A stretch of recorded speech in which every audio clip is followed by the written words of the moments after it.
Bola, men hozir metroga yalangoyoq tushdim. Bu sizni e'tiboringizni tortish uchun va men hozir bemalol baland ovozda gapiraman, chunki atrofdagilarda men haqimda nima deb o'ylashligini qizig'i yo'q.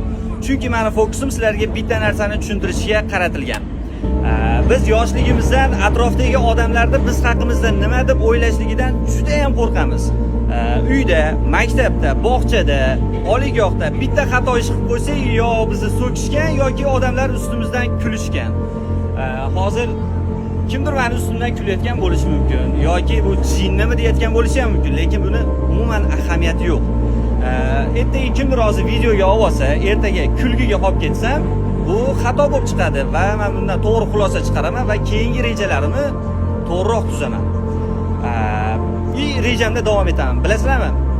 Biz shunchalik odamlarning fikridan, tashqaridagi odamlarda biz haqimizda nima deb o'ylashligidan shunchalik qo'rqamizki, bir kunlik to'y uchun 4-5 yil Rossiyada itda ishlab kelib, bir kunlik to'yda hamma pulimizni sovurib olishga tayyormiz.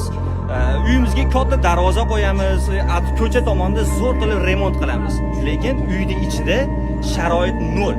Sababi bizga odamlarning gapi muhimroq. Shuning uchun ham bitta ish boshlaganni qo'rqamiz, chunki o'xshamay qolsa gapni tagida qolib ketamiz. Aslini olganda xato qilish bu normal holat. Любой muvaffaqiyatli odam 100 martalab xato qilgan. Xato qilishdan qo'rqmang. Agar ertaga bitta muvaffaqiyatga erishsangiz, o'sha ustingizdan kulayotgan odam aytadi, men bilardim deydi, buni zo'r bo'lib ketishini bilardim, bundan chiqardi deydi. Agar qo'liga 100 dollar berib qo'ysangiz, u odamga sizdan zo'r odam bu dunyoda qolmaydi. Так что bloger bo'lmoqchimisiz, qo'lingizda telefon bor, boshlang. Biznesmen boshlang. San'atkor bo'lmoqchimisiz, boshlang. Просто tak odamlarning fikridan, siz haqingizda nima deb o'ylashligidan umuman qo'rqmang. Hozir nima deyotganimni juda yaxshi bilib turibsiz. Bu odamlar ham juda yaxshi tushunadi men nima deyotganimni. Lekin hech kim amal qilmaydi. Ras amal qilmas ekanmiz, mana bu bilimimiz bir tiyin.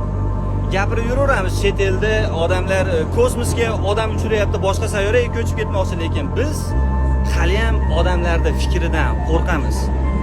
Tushunyapsizlarmi? Bitta narsani yaxshilab tushuninglar. Tashqaridan kelib hech kim bizni hayotimizni to'g'rilab ketmaydi. Hamma bu dunyoda o'zi uchun yashaydi, hamma o'z-o'ziga. Hech kimdan haqqi yo'q.